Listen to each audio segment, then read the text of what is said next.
What's poppin', everybody? Welcome to another video, another trade recap. Today is Wednesday, October 29th. As most of you probably know, today is Fomc today.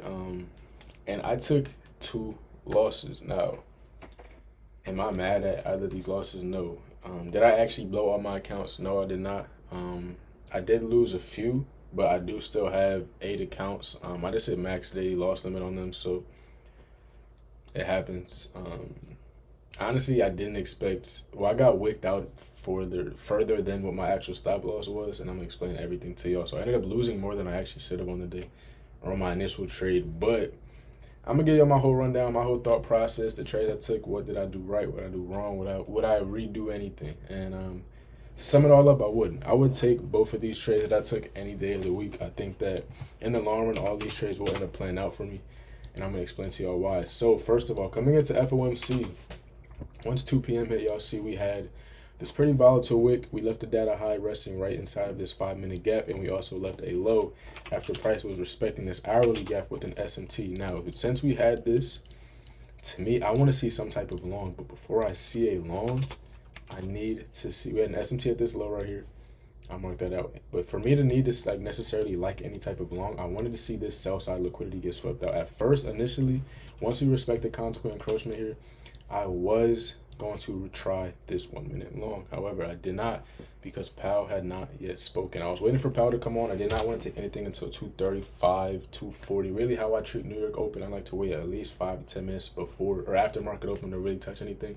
And I was treating this the same exact way. I wanted to wait because as you guys know, or if you don't know, once 2:30 strikes, the market isn't going to instantly make its move. It's going to usually take a couple minutes, and it literally proved itself today, as I can see here. But I wanted to take this long initially. If we would have just gotten this initial inversion right here, I probably would have taken this because it's right where we put the SMT in that. We had just swept sell side, and we were still moving with efficiency. However, that's when price started to slow down. Price started to be funky. We left a lot of low resistance liquidity here. So for me to actually like a long, I didn't buy any of this. I'm thinking, okay, for me to really win a long here, I want to see some type of stop hunt before we actually move higher to go take that data wick high, then to run to all-time highs, etc. Because I felt the overall daily sentiment should have been bullish. And it does look like we're probably still going to get that very slowly but surely. But yeah, to me, the overall daily sentiment was bullish just because of the fact that we were respecting the hourly gap. We had an SMT at the lows. To me, price wanted to go higher. Now, internally, though, we were in a sell model, which is, why I think that we did sell off the way we did, because this is technically still a sell model. There was never a change in delivery to the upside. There was never a break of structure. There was never some type of displacement that said price was ready to move higher after we swept these lows. We just continued to manipulate and chop lower. So, that what the market was presenting was still bearish, which is also why I was waiting for it to be dumb clear for me to take any type of long. Now, once we got this very strong sell-off, I actually wanted to take this short. Once I was seeing us respect consequent encroachment of the data wick, I seen two bodies respect it. I was going to take this 1 minute inversion here. However, literally as I was talking to my group about it, we literally just dumped within the matter of seconds. I'm gonna show you. I was probably thinking about it right around here. Like 15 seconds later, we just took out all this low resistance liquidity, took out the previous day low, and really everything I mainly wanted to see. So from here, at the moment, price, had instantly sold all the way down. We still have the unfilled opening gap all the way down here, and with ES, which was a lot closer to the opening gap, which y'all can see as this blue box right here, I'm thinking, okay, we're probably gonna get a retracement to see price want to come back down, tap the opening gap, potentially even, continuing bearish order flow. That was my whole thing. I want to see this opening gap because opening gap of this size and magnitude is going to always be a very strong magnet and trampoline for price, or dictator for price, I'll say. We can either reject from it or we're going to inverse it and sell off. It is going to be one of the strongest gaps, in your concepts that you're trading with, especially with that size. So I'm thinking, okay, I want to see this as a potential drawn liquidity. I want to see us form a 5-minute, pull back to it, then get a continuation. Since we've gotten, this strong of a sell-off, we got the change in delivery on the 15-minute. I want to see us continuing, and we also open up on the 5-minute. So from here, I'm waiting. Price did reject the hourly gap. Now, I did not really care for this too much, just because of the fact that I felt like this hourly gap was just to push us to rebalance price. We were also tapped perfectly into the change in the state on the internal time frame. Jesus. We had an SMT at this high here. There was an SMT.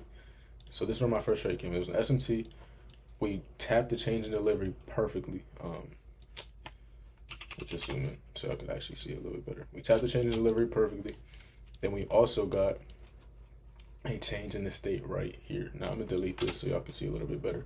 And I'm gonna also replay it. So as y'all can actually, it don't matter.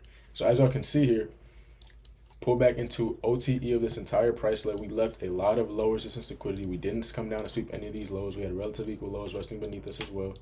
Relative equal lows that align with the 1 minute gap. We also had OTE get filled. We filled OTE perfectly, resting within it. No body closes above it.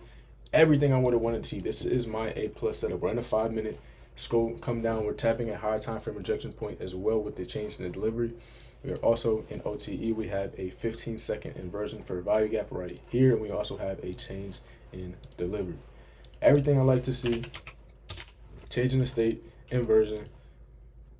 Right here. This was my short entry. Now, whoa, I have BG, my bad. Now I entered this short position. My fill was probably like around here. I actually think I entered off of this change in the state. Yeah, my fill was around here. Stop loss was right above this candle here because I felt we were entering the macro time. We should not really see price pull back too much. We should really deliver straight from here. I did not really want to see any type of pullback here, especially with these resting equal lows. I was going to go break even here. Wanted to see a continuation all the way back down and then even to see the unfilled opening gap on NQ. As y'all can see, it's resting right beneath it. I wanted to see that from the previous day. So this trade I entered with my usual size of 15 MAQ contracts. Now on a regular, this will probably be like $400 to $700 risk max. And when I entered this trade, it said I was risking $720. It said that was my initial risk. I was comfortable with that, slightly heavier size. But since I do have evals and I'm very confident in this position, this is an A+ trade for me. I'm perfectly fine with taking it. And as y'all can see, I did. Well, y'all can see I did take it. And I not instantly, but got stopped out pretty quickly after. Didn't even take the internal sell side here, which was tragic. This is a trade that has worked for me a lot, and I'm really not mad at it. And as y'all can see, once I entered, we kind of chopped around here for a little bit. So I was really just like, okay, what are we gonna do? At this point, price ended up coming down, tapping into the 1 minute.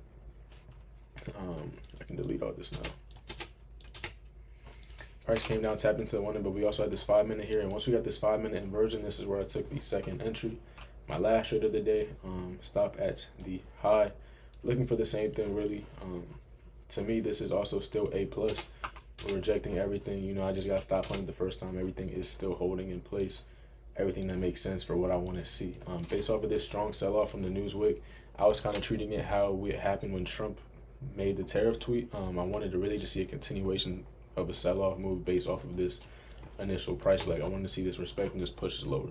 Really just make price dump. And as y'all can see, instant stop out, and since then we have just been going nowhere. So those are my trades I took.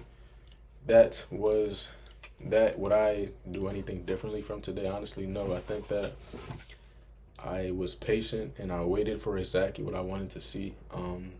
Yes, I did slightly add more size. I did over risk today, ended up hitting my max daily loss limit. But these are trades that are, to me, I've seen work plenty of times. Whether you agree or disagree with me, these trades have worked for me and made me a lot of money in the past. And I would take them all over again. I'm not mad at anything that I took. I'm not mad at any decision I made today. And to me, that's the best that you can ask for. Whether you lose or make money, if you're comfortable and you can live and die by the decisions that you made on the chart that day, that's better than any money you can make, because you can make bad decisions and make money. You can make good decisions and lose money. It's really just about how you handled yourself, how you manage yourself, and manage your positions and what you ended up. I stayed patient. I avoided everything that I wanted to avoid, and I couldn't ask for anything better than that. So I'm grateful for today, grateful for the losses. It does suck that, I had my max daily loss limit, and now I have little room to work with on my accounts. But